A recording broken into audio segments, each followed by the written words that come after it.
Kiskal TMT கம்பிகள் வழங்கும் கேள்வி நேரம் நிகழ்ச்சிக்காக உங்கள் அனைவரையும் அன்போடு வரவேற்கின்றேன். இன்றைய கேள்வி நேரம் நிகழ்ச்சியில நம்ம ரொம்ப முக்கியமான ஒரு தலைப்பை எடுத்து விவாதிக்க இருக்கிறோம். வெளிநாட்டில் வேலைக்காக சென்ற தொழிலாளர்களினுடைய பரிதாபமான நிலை குறித்து தான் நம்ம விவாதிக்க இருக்கிறோம். ஏன் இந்த தலைப்பை எடுத்தோம்? ஒரு படத்தொகுப்பு உங்களுக்காக இருக்கு, நீங்க பாருங்க. வெளிநாட்டு வேலை எப்படிப்பட்ட ஒரு சூழல்ல இருந்துட்டு இருக்காங்க அப்படின்னு நீங்களே பார்க்கலாம். தமிழகத்திலிருந்து வெளிநாட்டில் வேலைக்காக அதிகம் சம்பாதிக்கலாம், குடும்பத்தை காப்பாற்றலாம்.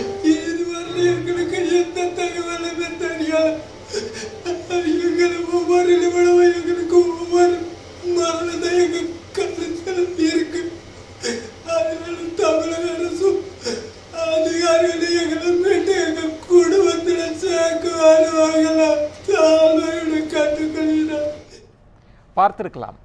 இவர் யார் அப்படின்னா, இவ்வளவு கண்ணீரோடும் ஒரு கவலைகளோடும் உயிருக்கே உத்தரவாதம் இல்லாமல் எங்களை எப்படியாவது உயிரோடு மீட்டு வாருங்கள், தமிழகத்திற்கு மீட்டு கொண்டு வாருங்கள் என்று பேசக்கூடியவர். நிறைய கனவுகளோடு சம்பாதித்து குடும்பத்தை காப்பாற்றலாம் அப்படின்ற கனவுகளோடு சென்ற இப்படிப்பட்ட தொழிலாளர்களினுடைய நிலை என்னவாக இருக்கிறது? நம்ம அது குறித்து தான் நம்ம இன்னைக்கு விவாதிக்க இருக்கிறோம். இந்த தலைப்பு என்பது நிறைய பேர் நீங்கள் ஏர்போர்ட்டில் பார்க்கலாம், நிறைய கனவுகளோடு சம்பாதிக்கலாம், குடும்பத்தை காப்பாற்றலாம், வறுமையை போக்கலாம் அப்படின்ற எண்ணத்தோடு தான் போகிறாங்க. ஆனால் அங்கு போன பிறகு சூழல் தலைகீழாக மாறுகிறது. சரியான சம்பளம் இல்லை, சாப்பாடு இல்லை, தண்ணீர் கூட கொடுப்பதற்கான வாய்ப்புகள்லாம் இல்லாத சூழலில் எப்படியாவது எங்களை உயிரோடு மீட்டு வாருங்கள் அப்படின்ற ஓலக்குரலை தான் நம்மளால் கேட்க முடிகிறது. இந்த நிகழ்ச்சிக்காக நாங்கள் தொடர்ந்து இது பற்றிய ஆய்வுகளில் ஈடுபட்ட போது, நிறைய பேரை சந்தித்த போது அவர்கள் சொல்லக்கூடிய தகவல்கள் ரொம்ப அதிர்ச்சிகரமாக இருக்கிறது. என்ன நடக்கிறது? எப்படி இந்த பிரச்சனைக்கு தீர்வை நோக்கி நாம் நகர முடியும்? இது பற்றி தான் இன்றைய கேள்வி நேரம் விவாதிக்க இருக்கிறது. இது பற்றி விவாதிப்பதற்காக இந்த அரங்கத்திற்கு வந்திருக்கக்கூடிய கருத்துரையாளர்களை உங்களுக்கு நான் அறிமுகம் செய்து விடுகிறேன். பேராசிரியர் பெர்னாட் சாமி அவர்கள் வந்திருக்கிறாங்க. வணக்கம் திரு பெர்னாட் சாமி. அடுத்ததாக வீட்டு வேலைகளுக்காக செல்லக்கூடிய பெண்கள் ஏராளமானவர் இருக்கிறாங்க, அதுவும் தமிழகத்தினுடைய தென்பகுதிகளில் இருந்து. அவர்களுக்கான சூழல், அவங்களை மீட்டக்கூடிய ஒரு நிலையில ஒரு அமைப்பை நடத்தி கொண்டிருக்கக்கூடிய வளர்மதி அம்மா வந்திருக்கிறாங்க. தேசிய வீட்டு வேலை தொழிலாளர்கள் இயக்கம் அப்படின்னு ஒரு இயக்கத்தை வச்சிருக்கிறாங்க. நிறைய கண்ணீர் கதைகளை சுமந்து கொண்டு வந்திருக்கிறாங்க. இன்னும் நம்மோடு இந்தியன் கம்யூனிட்டி வெல்ஃபேர் கம்யூனிட்டி வெளிநாட்டு வாழ் தமிழர் திரு குமார் அவர்களும் நம்மோடு இணைய இருக்கிறார். இந்த கேள்வி நேரம் என்பது முதல்ல இருக்கக்கூடிய தொழிலாளர்கள் எப்படிப்பட்ட பிரச்சனைகளோடு இருந்துட்டு இருக்கிறாங்க, அவங்களுக்கான சூழல் என்னவாக இருந்தது, ஏன் நிறைய கனவுகளோடு போனவங்களுக்கு என்ன பிரச்சனை நடந்தது, இது பற்றி தான் நம்ம முதல்ல பேச போகிறோம். இதில் குறிப்பாக நியூஸ் 7 தமிழ் தொலைக்காட்சி வெளிநாட்டில் இருக்கக்கூடிய பாதிக்கப்பட்ட மீட்டு கொண்டு வர வேண்டும் என்ற கோரிக்கை விடுத்த சில தொழிலாளர்களை மீட்டு கொண்டு வந்திருக்கிறாங்க. அதில் சிலரும் நம்மோடு பேச இருக்கிறாங்க. சிலர் இன்னும் அயலக மண்ணிலிருந்து கண்ணீரோடு கோரிக்கைகள் விடுத்து கொண்டிருக்கிறார்கள். இந்த நிகழ்ச்சிக்கு பிறகு ஒரு நிச்சயம் ஒரு நிறைந்த ஒரு மாற்றம் வரும் என்ற நம்பிக்கையோடு முதல்ல ஒரு நேயரை நான் அழைக்க விரும்புகிறேன். என்னென்ன பிரச்சனைகளை எதிர்கொண்டார்கள் அப்படின்றத தெரிஞ்சிருக்கலாம். வணக்கம். வணக்கம் திரு மாணிக்கம். மாணிக்கம், நீங்க எந்த ஊர்ல இருந்து இப்ப பேசுறீங்க? கிராமத்துல இருந்து பேசுறீங்க. நீங்க என்ன கனவுகளோடு வெளிநாட்டுக்கு போனீங்க?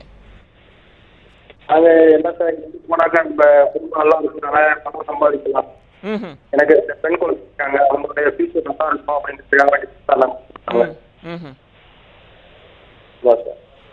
மாணிக்கம், உங்களோட இணைப்புல பிரச்சனை இருக்குன்னு நினைக்கிறேன். கட்டாயம் உங்களோட பிரச்சனையை நான் கேட்கிறேன். வளர்மதி, உங்களிடம் இருந்தே நான் என்னோட பேசிட்டு இருக்கப்ப நிறைய விஷயங்கள் சொன்னீங்க. இந்த நொடியில் கூட ஒரு பெண் உங்களை தொடர்பு கொண்டு எங்களை மீட்டுடுங்க அப்படின்னு சொல்லக்கூடிய சூழலை பார்க்கிறோம். என்ன மாதிரியான சூழல் அங்க இருக்கிறாங்க வீட்டு வேலைக்காக செல்லக்கூடிய பெண்கள்? இன்னைக்கு பெரும்பாலும் பார்த்தீங்கன்னா வீட்டு வேலைக்கு இன்னைக்கு கணவனை இழந்த பெண்கள் தான் அதிகமாக வீட்டு வேலைக்கு போறாங்க. சிங்கிள் மதர்ஸ் நம்ம சொல்லுவோம். இன்னைக்கு அதிகமாக போகிறது நமக்கு பார்த்தோம்னா விழுப்புரம், திருவண்ணாமலை, நாகப்பட்டினம், புதுக்கோட்டை, திருச்சி இப்படிப்பட்ட மாவட்டங்கள், சிவகங்கை இப்படிப்பட்ட மாவட்டங்கள்ல இருந்து அதிகமாக பெண்கள் இன்னைக்கு வெளிநாட்டுக்கு வேலைக்கு போகிறாங்க. இன்னைக்கு வறுமையின் காரணமாக தான் அதிகமாக பெண்கள் வெளிநாட்டுக்கு போகிறது. போகும்போது என்ன ஆகுது அப்படின்னா, இன்னைக்கு ஏஜென்ட் அவங்களுக்கு போகிறதுக்கு முன்னாடி உரிய தகவல் அவங்களுக்கு கொடுக்கறது இல்லை. இப்போ உதாரணத்துக்கு இப்போ இன்னைக்கு நான் அதற்கு அடுத்து வர்றதற்கு முன்பாக நிறைய கனவுகளோடு நிறைய சம்பாதிக்கலாம் அப்படின்னு போயிட்டு பணம் கூட வேண்டாம், என்னை எப்படியாவது மீட்டு கொண்டு வந்துருங்க அப்படின்னு அலறாங்கல்ல, அங்க உண்மையில என்ன நடக்குது? என்ன அப்படின்னா அவங்க எதிர்பார்த்து போகிறது அங்கே உள்ள சூழ்நிலைகளை வந்து யாருமே வந்து இங்கேருந்து போகக்கூடிய பெண்களுக்கு வந்து எடுத்து சொல்றது இல்லை. ஏன்னா இவங்க எல்லாருமே வந்து இடைத்தரகர்கள் வழியாக தான் போகிறாங்க. அப்போ இந்த ஏஜென்ட்டுகள் வந்து அங்கே வந்து எப்படிப்பட்ட சூழ்நிலைகளில் இவங்க வேலை செய்வாங்க, எத்தனை மணி நேரம் வேலை செய்வாங்க. ஏன்னா அரபு வீட்டில் பார்த்தீங்கன்னா ஒரு வீட்டில் குறைஞ்சது 20 பேர் கூட இருக்கலாம். அப்படிப்பட்ட ஒரு பெரிய குடும்பத்தில் போய் ஒரு பெண்ணு வந்து சமாளிக்க முடியுமா? அதுவும் அந்த கலாச்சாரத்தில் அது வந்து ஒரு தனிப்பட்ட ஒரு சூழ்நிலை தான் இருக்கணும். வீட்டு வேலைக்குன்னு போறது வந்து அவங்க வந்து தேர் ஹவுஸ் லாக்ட். அந்த பெண்கள் வெளியில எங்கேயுமே வர முடியாது. ஒன்ஸ் தேர் ஒரு திருப்பி உள்ள போயிட்டாங்க அப்படின்னா திருப்பி வந்து வெளியில என்ன கஷ்டப்பட்டாலும் வர முடியாது.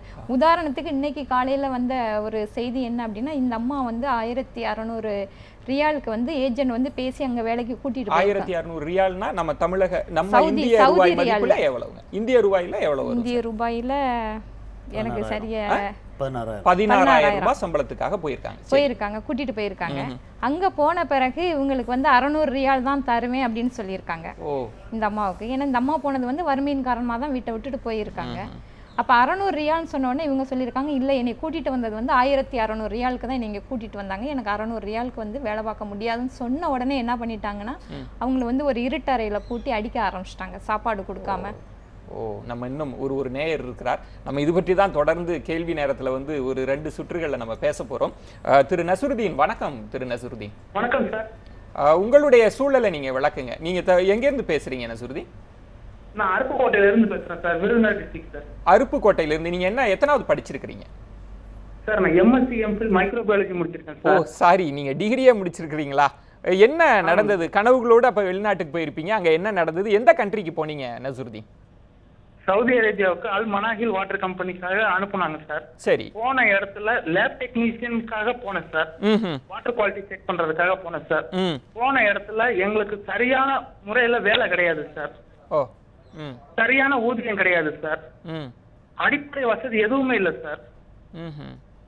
10க்கு 12 ரூம்ல வந்து 11 பேர் சார். நாங்க போய் இறங்கும்போது 11 பேர் 10க்கு 12 ரூம்ல போட்டு அடைச்சு வச்சிருக்காங்க சார். சரியான முறையில சாப்பாடு கிடையாது. 8 மணி நேரம் சொல்லிய வேலை நேரம் வந்து அங்க போனா 12 மணி நேரம். இருந்தாலும் பொறுத்துக்கிட்டு நாங்க வேலை பார்க்கிறோம் சார். சொன்ன சம்பளமும் கிடையாது சார். குடும்ப கஷ்டத்துக்காக போன இடத்துல இவ்வளவு இன்னல்களை சந்திச்சேன் சார். நசுருதீன், நீங்க படிச்சிருக்கிறீங்க, இந்த சம்பளத்துக்கு தான் நான் வந்தேன் அப்படின்லாம் நீங்க அவங்கள்ட்ட பேசலையா? நீங்க ஏன்னா உங்க கையில ஒரு டிகிரி இருக்கு, அதற்கான எக்ஸ்போஷரும் இருந்திருக்கும், ஏன் அங்க பேச முடியலையா? இல்ல சார், பேசணும்னா அவங்க என்ன சொல்றாங்க, நீங்க 6000 ரியால் பணம் கட்டிட்டு போங்க, நான் உங்களை இன்டர்வியூ எடுக்கல அப்படிங்கிறாங்க சார். உங்களை ஸ்பான்சர் பண்ணல அப்படின்னு சொல்றாங்க சார். நம்ம நம்பிதான் போறோம் சார். எவ்வளவு பணம் கட்டினீங்க நசுருதீன்? ஏஜென்ட் கிட்ட எவ்வளவு பணம்? ஏஜென்ட் கிட்ட 65000 ரூபாய் பணம் கட்டணும் சார். 65000 ரூபாய். திரும்ப நீங்க வந்துட்டீங்க? வந்தாச்சு சார். அங்க வேலையே வேண்டாம் அப்படின்னு சொல்லிட்டு வந்துட்டீங்க? இல்ல சார், வேலை செய்யறதுக்கு நாங்க தயாரா தான் சார் இருந்தோம். இல்ல அந்த சூழ்நிலை எனக்கு புரியுது. அந்த சூழல் வேண்டாம் அப்படின்னு திரும்ப தாயத்துக்கு திரும்பி இருக்கிறீங்க. ஆமாங்க சார், ஆமாங்க. இந்த 65000 ரூபாயை திரும்ப பெறணும் அப்படின்லாம் சொல்லிட்டு நீங்க ஏஜென்ட் கிட்ட போய் பேசுனீங்களா? ஆமாங்க சார்.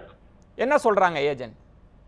ஏஜென்ட் வந்து சொல்றது என்னன்னா, நீங்க கட்டின பணத்தை நாங்க திருப்பி தந்துடுறோம் அப்படின்னு சொல்றாங்க சார். வாங்கிட்டீங்களா பணத்தை?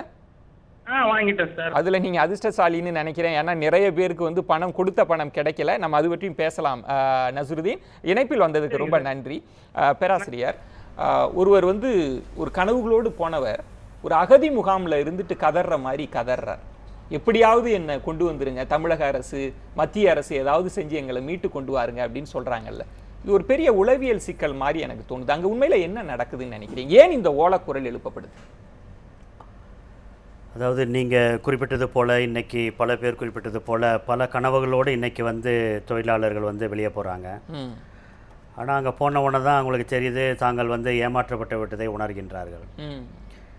அப்படி உணரும் பொழுது அவர்கள் வந்து திரும்பவும் இங்கே வர்றதுக்காக அவங்க வந்து முயல்கிறார்கள். அவர்களால் வந்து செய்யப்படவில்லை. இதை தான் வந்து நாங்கள் என்ன சொல்லுவோம்னா இர்ரெகுலர் மைக்ரேஷன் அப்படின்னு சொல்லிட்டு சொல்லுவோம். ஆவணம் இல்லாத அப்படின்னு சொல்லிட்டு, ஆவணமற்ற தொழில், அன்டாக்குமெண்டட் மைக்ரன்ஸ் அப்படின்னு. அதாவது இங்கேருந்து போகும்போது அவங்க வந்து பாஸ்போர்ட்டோடையும் ஒரு வீசாவோடையும் ஒரு வெளிநாட்டுக்கு போகிறாங்க வேலைக்கு. ஆனால் அங்கே போன உடனே அவங்கள்ட்ட வேலை செய்பவர் வந்து அவங்க பாஸ்போர்ட் எடுத்து வச்சுக்கிறாரு. அதுக்கப்புறம் கொஞ்ச நாளைக்கு அப்புறம் அவங்க எடுத்துகிட்டு போன வீசா காலாவதி ஆகிடுது. அதுக்கப்புறம் அவங்க கையில் தான் இருக்க வேண்டியிருக்கு. அப்போ வந்து இதுதான் மாடர்ன் டே ஸ்லேவரி அப்படின்னு சொல்கிறோம். இன்றைக்கி அந்த ஒரு நிலைமையில தான் இன்றைக்கி அவர் வந்து கத்துறாரு.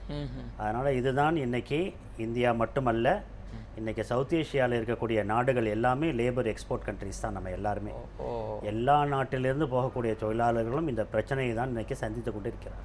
அதில் நிறைய பதிவுகள் எங்கள் நியூஸ் 7 தமிழ் தொலைக்காட்சி செய்திகளில் கூட சில படக்காட்சிகள் ஒளிபரப்புகிற போது ஒட்டகம் மேய்ச்சிட்டு இருக்கிறார், ஒரு பயத்தோடு அச்சத்தோடு அவர் வந்து சொல்கிறார், எப்படியாவது எங்களை மீட்டுடுங்க அப்படின்னு யாருக்காவது நண்பருக்கு அனுப்புகிறப்ப அது என்ன ஒரு பெரிய ஒரு வளையத்திற்குள் இருக்கிறாங்களா? அதாவது வந்து இவங்களை வேலைக்கு எடுக்கிறவங்க அப்படின்னு சொல்கிறது வந்து இன்றைக்கி அரபு நாடுகளில் வந்து அந்த ஒரு கஃபாலா அப்படின்னு சொல்லிட்டு ஒரு சிஸ்டம் இருக்குது. அது என்னென்னா ஸ்பான்சர் சிஸ்டம். அதாவது அவர் வந்து அங்கே இருக்கிற ஒரு பிரஜை வந்து நான் என்னுடைய வேலைக்கு எனக்கு ஆள் வேணும்னு சொல்லிட்டு சொல்கிறார். அப்போ அதை இங்கே இருக்கிற ஏஜென்ட் வந்து எடுத்துக்கிட்டு ஆளுங்களை அவங்களுக்கு அனுப்புகிறார். ஆனால் அவருக்கு ஆளுங்களை அனுப்பலை, அவர் பிரஜை என்றதை வைத்துக்கொண்டு அதன் மூலமாக இவர்களை வந்து எடுக்கிறாங்க. அந்த நாட்டில் இருக்கிறவர் வந்து அவருடைய இதை பிரஜையை வந்து யூஸ் பண்ணிக்கிறார். இந்த நாட்டில் இருக்கிறவர் வந்து அவரோட தொடர்பு கொண்டு வேலையாட்களை அனுப்புகிறார். அதனால் அங்கே போன பிறகு அவங்க வந்து அந்த அரசாங்கத்துக்கும் அவர்கள் உரியவர்கள் நடவடிக்கை எடுக்கிறதுக்காக நம்முடைய அரசாங்கத்துக்கும் தெரியாமல் இவங்க வந்து விட்டுட்டு போயிடுறாங்க. அதனால் வந்து ரெண்டுத்துக்கும் இடைப்பட்ட இதில் அவங்க வந்து மாட்டிக்கிறாங்க. இந்த சிக்கல்லாம் மாட்டிக்கிறாங்க. உங்களிடம் என்னுடைய கேள்வி என்பது, பெண்கள் போகிறாங்க, வீட்டு வேலை செய்கிறதுக்காக போகிறாங்க, பெரிய படிப்பறிவுலாம் இல்லாமல் தான் போகிறாங்க, யாரையும் நம்பி ஏஜென்ட் எல்லாம் நம்பி போகிறப்ப முதலாவது சிக்கல் ஆண்களுக்கு இருப்பது கொடுமைப்படுத்துகிறாங்க, ரொம்ப நாட்கள் நேரம் வேலை வாங்குறாங்க அப்படின்றதெல்லாம் கடந்து பெண்களுக்கான பிரச்சனை என்பது உலகளாவி இருக்கக்கூடிய பிரத்யேகமான பிரச்சனை. பாலியல் தொந்தரவு ரொம்ப பெரிய அளவுகள்லாம் சீண்டல்கள்லாம் இருக்குது அப்படின்ற மாதிரிலாம் பதிவுகள்லாம் இருக்கிறப்ப உண்மையில் அந்த பிரச்சனையெல்லாம் அவங்க எதிர்கொள்கிறாங்களாங்க? ஆமாம் சார், அந்த பிரச்சனைகள் இருக்குது. ஏன்னா பெண்கள் வந்து அதை வந்து பெரும்பாலும் வெளியில் சொல்கிறது இல்லை. இன்னைக்கு அரபு ஃபேமிலியில் பார்த்தீங்கன்னா 4-5 ஆண்கள் இருக்கும் பொழுது இந்த பெண்கள் வந்து அப்படிப்பட்ட ஒரு தொந்தரவுக்கு ஆளாகிறாங்க. ஆனால் அதை வெளியில் சொன்னால் இவங்களுக்கு வந்து இப்போ சோஷியல் ஸ்டிக்மா அப்படிங்கிறோம் நம்ம இன்னைக்கு. அது வந்து வெளியில் சொன்னால் இவங்களை வந்து ஒரு தரக்குறைவாக பார்ப்பாங்க அப்படிங்கிற ஒரு காரணத்தினாலே நிறைய பெண்கள் வந்து இப்படிப்பட்ட காரியங்களை வெளியில் சொல்கிறதில்ல. அது மட்டும் இல்லாமல் இன்னைக்கு வந்து வேலை செய்யக்கூடிய இடங்கள் என்ன செய்கிறாங்க அப்படின்னா இந்த சிவிலியன்ஸ் கேமரா வந்து வச்சுறாங்க. இவங்க ட்ரெஸ் மாத்துறத கூட ஒரு பிரைவேசி இல்லாமல் அதை வந்து படம் முடிச்சு போட்டு கேலி பண்ணுறது, கிண்டல் பண்ணுறது, அப்படிப்பட்ட சித்திரவதைக்கெல்லாம் நிறைய பெண்கள் வந்து ஆளாகி இருக்கிறாங்க இன்னைக்கு வீட்டு வேலை செய்யக்கூடிய இடங்கள்ல. அந்த அளவுக்கு பிரச்சனை இருக்கு. இப்போ பேராசிரியர், இப்போ இப்படி ஒரு பெண்களுக்கான, நான் முதல்ல அந்த பிரச்சனையை எடுக்கிறேன். பெண்கள் போயிருக்கிறாங்க, அவங்க வீட்டை விட்டே வெளில வர மாட்டாங்க அப்படின்னா எந்த பிரச்சனையும் அந்த நாட்டு சட்டத்தின்படி கூட கொண்டு போக முடியாத சூழல். கொண்டு போக முடியாது. ஏன்னா வந்து ஒன்று அதற்காக வந்து தொடர்ந்து வந்து இங்கே இருக்கக்கூடிய இயக்கங்கள்லாம் வந்து இதை பிரச்சனையாக எழுப்பப்பட்ட போது கூட நம்முடைய அரசாங்கம் வந்து ஒரு மாதிரி 30 வயதுக்கு மேலே அப்போ பெண்கள் போட்டோம், 30 வயதுக்கு கீழே இருக்கவங்க தானே இந்த மாதிரியான பாலியல் இதுக்கெல்லாம் உள்ளாராங்க, பலாத்காரத்துக்கெல்லாம். அதனால் நம்ம வந்து 30 வயதுக்கு மேலே இதை பார்த்துட்டு மற்ற நாடுகளும் அவங்களுடைய வேலையை குறைச்சிட்டாங்க. இதனால் நம்ம கடைசியில் நம்ம என்ன பண்ணிட்டோம்னு சொன்னால் பெண்களுக்கான வேலை செய்யும் உரிமையையும் அவர்கள் எங்கும் செல்லக்கூடிய ஒரு உரிமையையும் நம்ம வந்து பறித்து விட்டோம். அதனால் பெண்கள் வந்து இன்றைக்கி பெரும்பாலும் போகிறது அப்படின்றது வந்து கடத்தப்படுகிறார்கள். அதுதான் உண்மை. ஸ்மக்லிங் அல்லது டிராஃபிக்கிங் இது வந்து மைக்ரேஷன் இல்லை, இது வந்து புலம்பெயர்வு இல்லை, இது வந்து கடத்தல். இது வந்து கடத்தல் மூலமாக தான் அவங்க வந்து அந்த நாட்டுக்கு போகிறாங்க. அப்படி கடத்தி கொண்டு போகிற காரணத்தினாலேயே அவர்கள் எந்த ஒரு சட்ட வளைவுக்குள்ளேயும் அவங்க வர முடியவில்லை. அதன் காரணமாகவே அவர்களுக்கு இருக்கக்கூடிய பிரச்சனைகள் மிக அதிகமான பிரச்சனைகளாக இருக்கின்றன. அந்த நாட்டு கோர்ட்லேயும் அந்த நாட்டு போலீஸுக்கும் எடுத்து போட முடியாமல் இருக்கின்றது. ஒன்று, அவங்க வெளியில் போய் எங்களுக்கு இந்த பிரச்சனை இருக்குன்னு யார்கிட்டும் சொல்லிட்டாங்கன்னா அவங்க வந்து ஜெயிலுக்கு போயிடுவாங்க. ஏன்னா அவங்க கையில் வந்து ஆவணங்கள் கிடையாது. அவங்க ஆவணங்கள்லாம் அவங்களுடைய வேலை செய்வர்கள்ட்ட இருக்குது. அதனால் அவங்க ஜெயிலுக்கு போயிடுவாங்க. இதனாலேயே அவர்கள் தொடர்ந்து என்ன கஷ்டமாக இருந்தாலும் வேலை செய்யக்கூடிய ஒரு நிலைமை இன்றைக்கி இருக்குது. டிப் ஆஃப் த ஐஸ்பர்க் மாதிரி இந்த பிரச்சனை உள்ளுக்குள்ளே போக ஒரு பெரிய பூதாகரமாக இருக்கிறது. இதுக்குள்ளே தான் நமக்கு தெரிந்த மனிதர்கள், நம்ம சொந்த பக்கத்தில் வீட்டில் இருக்கக்கூடிய மனிதர்கள், தென் மாவட்ட பகுதிகளில் இருக்கக்கூடிய மனிதர்கள்லாம் இந்த சூழலில் தான் இருக்காங்க அப்படின்னு கேட்குறப்பே ஆச்சரியமாக இருக்குது. இது பற்றியெல்லாம் அடுத்தடுத்த தீர்வு பகுதியை நோக்கியும் நம்ம நகர இருக்கிறோம். ஒரு சிறிய இடைவேளைக்கு பிறகு நம்ம தொடர்ந்து பேசலாம்.